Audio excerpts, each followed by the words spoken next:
Heartbreak Kings by Sedona Venez. Chapter 1. Sabine. A throng of irate college boys congregated outside the dormitory as Mom drove our battered truck past on the way to the parking lot. There were fewer of them than I had expected, maybe a dozen huffy, scowling faces, half a dozen signs, and a bunch of yelling. Mom's eyes widened as she watched them. Wow, those boys are crazy. Maybe this isn't such a good idea. You say the word and I'll bring you back home. Her delicate features strained with worry as she watched some boys turn to glare at our car. One of them threw something that bounced off the truck bed, maybe a rock, maybe something else. Mama, I can't. You know that. There was too much riding on my coming to this place. Markinswell University, a not-quite Ivy League school on Long Island. I enrolled here with the only full-ride scholarship I had been offered. My only chance for college now that Dad died and Mom was struggling upstate. They included everything: books, housing, transportation allowance, even a small amount of discretionary funds. There was just one little catch. Those boys don't want you here, Sabine. You're the only woman on campus except for some staff. You know how boys are in groups. You'll be the only girl. I could hear the fear in her voice, and I knew where it came from. Mama, please. This isn't Hell's Kitchen or Port-au-Prince. There's a lot more security, I started, but she cut me off. It doesn't have to be as bad as either to still be bad. Even with the security men and the cameras, young men are young men. They're nice to look at, but they're not nice. She waved a hand dismissively as she rounded the corner toward the parking lot. I can handle myself, I insisted gently, pleadingly, hiding my simmering annoyance that she thought I couldn't. She nodded slowly, frowning as she drove. You're a smart girl, Sabine, and tough, but there are so many of them. You know what men will do when they are angry, and there are a lot of them. You have seen. Her voice trembled just a little with emotion. I leaned back in my seat and closed my eyes. Yeah, Mama? I know. I did. Hell's Kitchen back when Dad was alive, when I was 10. Rioting in the streets after the Cartwright assassination. How Mom and Dad had piled furniture against the door and stuck me in the bathtub with a mattress on top of me. Hearing the gunshots, the glass breaking, the men outside screaming. Smelling the smoke. Mama had a lot of reasons to fear a repeat performance. The Cartwright riots had been only one example of the things she had seen. Compared to what she'd been through, they sheltered me. But I was still determined to win here and prove to her I could fight if I had to. Heck, I planned to do a lot more than win educationally in this place if any of my fellow students turned out to be worth dating. With this welcome, they looked like a gang of internet trolls, not worth my time. But I couldn't let a loud minority shape my view of the school too much. We drove around the packed parking lot searching for a space, while Mom perched at the wheel with her hands white-knuckled around it. If you tell me you will be all right, I will try to trust you. But I do not trust the men who think they own every inch of this place. It was the school's decision. The men should accept it, but they do not. No, they don't, I sighed as we drove down the next aisle of cars. Some of them are being big babies about it. Being the first female student on a traditionally all-male campus would not be easy. I was tough, but with all the anger online, the alums queuing up to talk about what a shame it was to let a woman into the university and treating me like a marauding invader, the hateful emails I had received, the dirt-digging journalists I had dealt with, none of it felt good. No matter what the stupid boys crowding the front entrance thought or what they accused, I wasn't doing this to make some kind of feminist statement. I wasn't doing it for publicity, to carve out space for women, to spite men, or to violate a sexist tradition. I was here because of the scholarship, the quality of the school, and what I wanted to do with my life. This school's journalism program was one of the best in the country, and the scholarship was the only way I could get into anything resembling its caliber. So I had gone for it, and succeeded. Any other details or motivations took a distant second to that. Babies can't hurt you. Mom touched her earlobe unconsciously, toying with a small scar. Unless they grab your earrings, she teased, trying to break the tense mood. I rolled my eyes and she smiled briefly. With a tired wariness, I wondered whether the boys would remember there was a second entrance to the dorms and come running around bothering us while we were unpacking the car. I wouldn't put it past them. After all those hysterical rants about how men were being robbed of their private spaces, there was very little they wouldn't do. But Mom was forgetting a few things, like my ability to defend myself, how hard it was to intimidate me after growing up in Hell's Kitchen, and how little I cared about some spoiled boy's assessment of me. I wasn't here to rob them of anything. I had earned my place there with a full scholarship, outdoing every single male applicant with no extra help. They should have studied harder if they wanted to keep me out. I was a little worried about the destructive tantrums of dyed-in-the-wool sexists and neurotic activists mobilizing in defense of male privilege, but not impressed by the guys involved to fear them long-term. For now, I wanted to get my crap upstairs and into my single dorm room so that Mom could drive away from this uncomfortable situation, and I could get a damn nap. Driving from Hellbender, New York, down to the tip of Long Island had taken it out of me. I just hoped Mom could make her way back all right. At least it was still early. I had 2 suitcases, one achingly heavy from my books and an additional box full of groceries and drinks that Mom had pressed on me and refused to take back. She didn't trust the cafeteria system, believing they served nothing but junk. Good thing I had sprung for a dorm fridge, and that there was a kitchen on each floor. Don't let those boys take your food either, Mom warned me as she reached behind her seat and pulled out one of my suitcases. I paid good money for it. I won't. I was sure I could probably get a halfway decent meal at the cafeteria, but that didn't mean I didn't want other options. Hopefully, all these angry advocates wouldn't throw a fit over my using the dorm kitchen. Mama, are you going to be all right up on that mountain by yourself? I'll be fine. I've got the dogs, and Mrs. Avery and I will eat supper together. She squinted slightly with affection. Don't you worry about me. You worry about yourself. Keep up your studies. Call me. She finished unloading everything and I grabbed the box and the other suitcase, turning to face the tall stucco building while she locked up. They had set me up in a corner single suite on the 4th floor, with a private bathroom. It was a setup used for disabled kids who needed accessibility, but my special need was having a shower to myself. Mom had made sure by raising hell about the administration wanting me to use communal bathrooms or showers, and she had threatened to leak their proposal to the press. I was glad she did. The last thing I needed was to deal with showering where some guy had left behind a hidden camera. I'm going to call regularly, I promised gently as I shouldered the box and dragged the suitcase along. I took after Dad, more taller, athletic, less timid. Since his death, I had taken over jar opening and grocery carrying duty, and now balanced the heavy box on my shoulder with practiced grace. She moved ahead and pushed the lobby door open for us, only to stop short, confronted by some sign-waving men who had piled into the space and were blocking the elevators.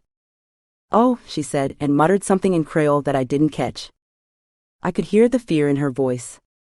I wasn't having it. You don't get to scare my mom. I moved ahead of her, studying the knot of men. Most of them were young, incoming freshmen or close to it, with sloppy t-shirts, snapbacks, hoodies, and early fall versions of skater clothes. Still high school boys, complete with obvious cool guy loathing of any girl they couldn't get their dicks in. They smirked at me with bully delight, while a red-faced guy with at least 10 years on them pushed to the front of the group. You thought you could go around us, he sneered as I took him in coldly. I could hear Mom hesitating behind me, worried about the potential confrontation. Meanwhile, I was assessing him and them. The main aggressor, Mr. Perpetual Student, was a big, messy slouch of a man with an unkempt russet beard and the pasty skin of someone who lived his whole life indoors. A stale smell of junk food and cigarettes rolled off his black overcoat. Well, think again. He started up his pretentious speech again while I stared at him. Some guys around us shifted restlessly as if starting to realize their banner bearer was off his damn rocker over nothing. 2 of them started snickering at him. He seemed oblivious, puffing himself up and folding his arms. I won't allow you to defile this campus with your... With what, my cooties? I challenged him. Grow up. More nervous laughter from the crowd, mixed with a deep-voiced chuckle that briefly distracted me into investigating its source. Then I stared back at Mr. Perpetual Student, watching him huff while his face turned purple. "You have no right to be here," he yelled. "That's not your call." "Get the fuck out of the way," I said tiredly. He blinked in shock at my unladylike language as a few guys chuckled and moved back, but the rest folded their arms, still smirking.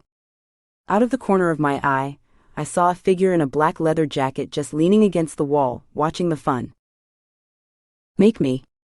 His voice quavered childishly. I stared at him for a second, then shrugged, set down the suitcase, and pulled out my phone. His eyes widened, and he took a half step backward. "What? Who are you calling?" he demanded suspiciously. I shrugged my free shoulder. "Campus security. They find out you're blocking students from entering the dorm, you'll probably spend a chunk of time in a cell."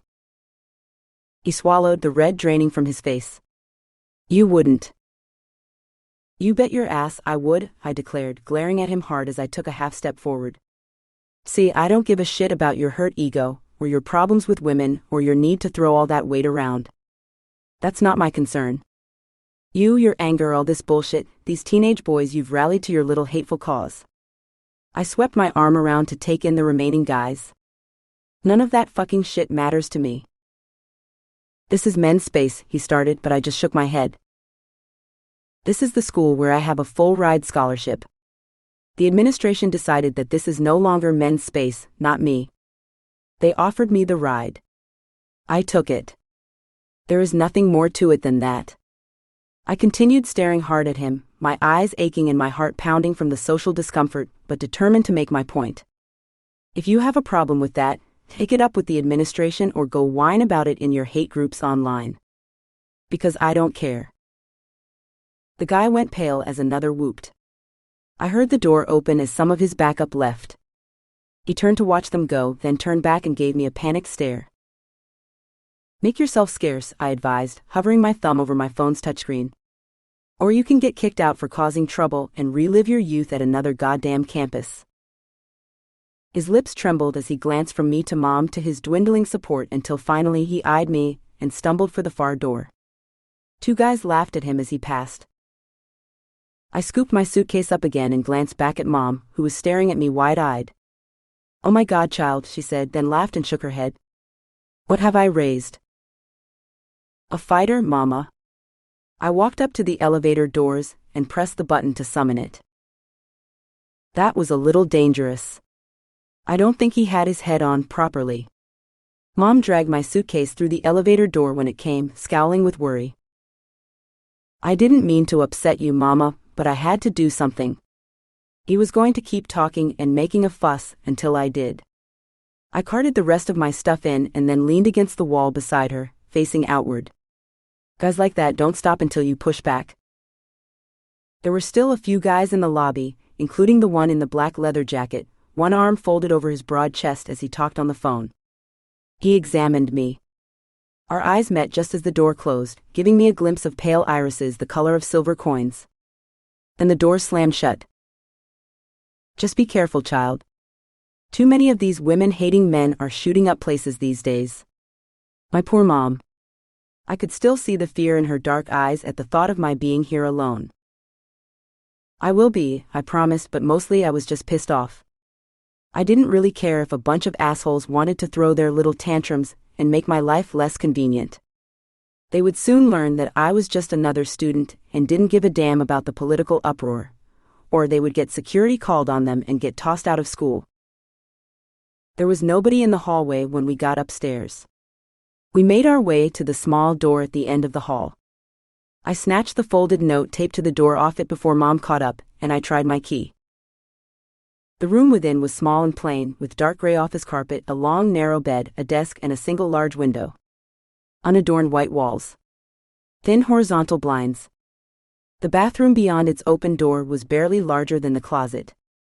I crossed to the window and peered out, watching the guys who had been bothering us walk away across the quad in front of the dormitory. One of them tossed his sign in the trash as he went. "This looks all right." Mom set down the suitcase of books with a sigh, and I placed the box of food on the desk. "At least they did not make you have roommates." "No way I would put up with that," I sighed, poking through the small chest of drawers tucked inside the closet. Not really any room for over one suitcase. I'll take back the other one for now. Mom put her fists on her hips and scanned around the room, then stared back up at me with soft-eyed worry. I don't want to leave you here alone. I know. I gave her a firm hug, smelling her vetiver perfume, and sighed into her close-cropped hair. I'll call every day if it makes you feel better. She lingered a little while as I unpacked my books from the suitcase and piled them on my bed and desk. I had gotten my books early via mail order to get a jump on reading them. The journalists' biographies tempted me to open them and resume reading instead of putting them away. But she needed to get back home before dark, so I resisted and laid them aside with the others. Finally, we said our goodbyes, and she walked back out to the truck and left. I returned to my dorm room, sat down on my bed, and sighed. I made it. I'm here. They didn't stop me. I reached into my pocket and pulled out the crumpled note. I unfolded it and studied the single word scrawled on it in Sharpie. The men of Markinswell had decided how they would represent themselves to me, Mom, the administration, and the public. It seemed some of them would have to face consequences before they would back down. Maybe a little public humiliation was in order. I got my dorm room cleaned up first. Clothes hung up, the bureau stuffed full of books, my suitcase tucked under my bed. Food was arranged on top of the bureau if it didn't go in the fridge. Chair against the door with its back tucked under the knob. Then I took a long shower. Back home, fuel oil was precious. Showers were down to 4 minutes, twice that if I needed to wash my hair. Here, someone else was footing the bill, so I took my time scrubbing and washing my thick mahogany brown curls. It took me a while to dry and style my hair while standing in the warm, steamy room. But I definitely wanted to get my appearance right before I went on camera. I glanced at the note again as I was getting dressed in one of my few nice corporate-looking outfits. The silvery tweed popped against my dark skin. The careful bun made me appear older and more respectable. Makeup and jewelry nice but not too flashy. I looked professional and grown up. In short, I looked way better than the guys trying to block my entrance or leaving obscenities on my door. And I was about to make sure that many people saw that. With enough negative reinforcement, they would likely stop. And if not, I would have plenty of documentation to bring to the administration. Whatever happened, whatever they tried, I wasn't letting the bastards on campus impede my education.